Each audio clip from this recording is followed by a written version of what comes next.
This is the briefing for Friday, January 19th. I want to start tonight with a little bit longer term charts. I want to start with weekly charts of the indices that I track, and I think it's important.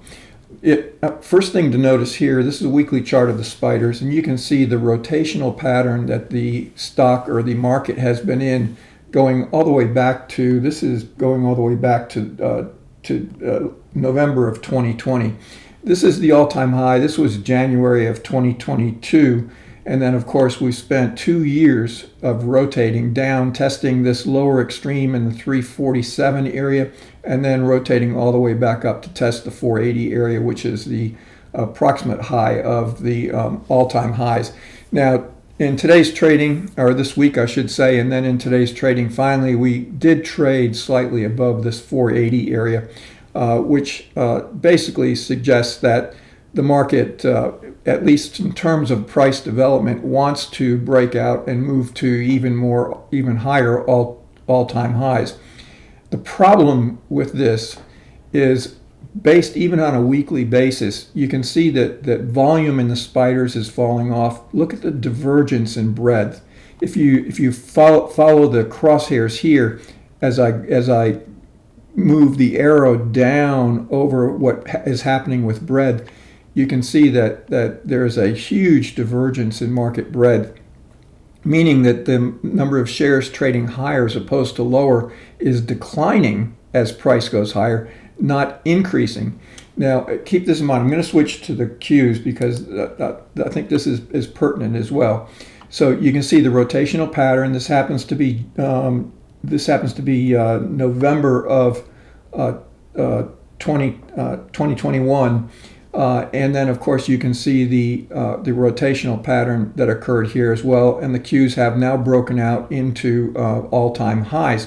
You look at volume, you can see the general trend. It did tick up slightly this week, but you can see the general trend is down. Look at the divergence in market breadth.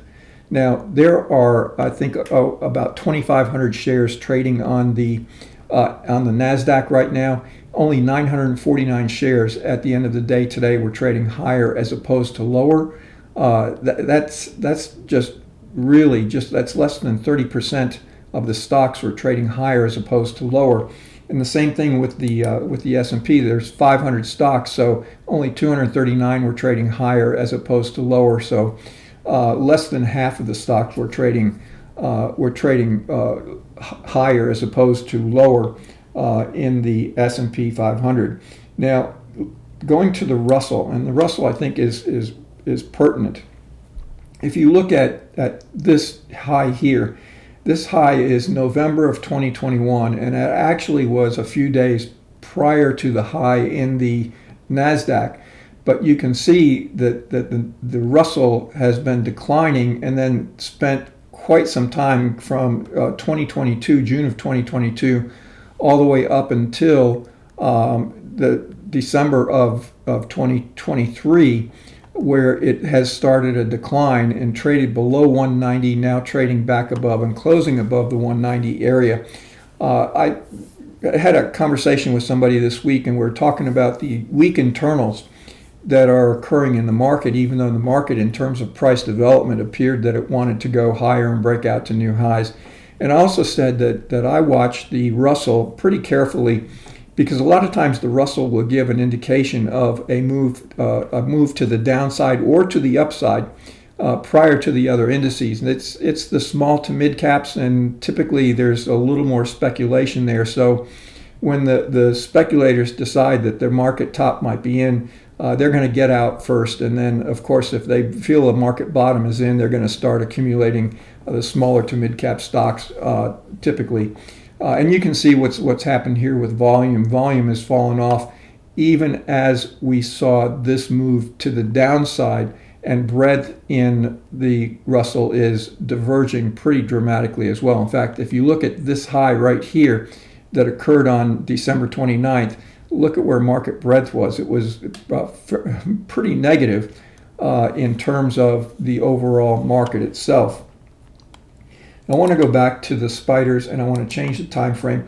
Before I do that, keep in mind this area right through here. This is a weekly chart. You can see the rotation that occurred right in there. Now, on a daily basis, this is that rotation. Now, you can see that this high right through here and that rotation, then we broke out and we were rotating just above that breakout point. And then in today's trading, we have traded above this, the extreme of this area of rotation. So basically, we got multiple time frame areas of rotation at a key reference area, meaning the all-time highs of the indices themselves. Going back to a weekly, you can see this is the rotation that I was talking about on a daily basis. This is the other rotation. This rotation is at the upper extreme of this rotation, and this rotation is at the upper extreme of this rotation. So it appears that in terms of price development, the indices do want to go higher and break out, as the Qs have done. Now you can see this rotational pattern here, a little bit of rotation here, then the breakout, and a little bit of a pause, and then the breakout that we saw this week and in today's trading in the Qs. Once again, the internals are not confirming this breakout. So we have to respect price development. The trend is up for sure, and the internals are not confirming it. That can change, and typically it would take a news event to change it. I don't see that happening. So I am very skeptical of this breakout, at least at this point in time. Looking at where we are in terms of the percentage of stocks above their 50 and 200-day moving averages, this is the S&P 500. You can see the deterioration that's occurred even going into today's high. You can look at this high right here and see where price was, and you can see where price is now and where we are in terms of stocks above the 50 and 200-day moving averages. So there's deterioration there as well. Looking at the NASDAQ, percentage of stocks above the 50-day moving average, pretty good deterioration as we moved higher.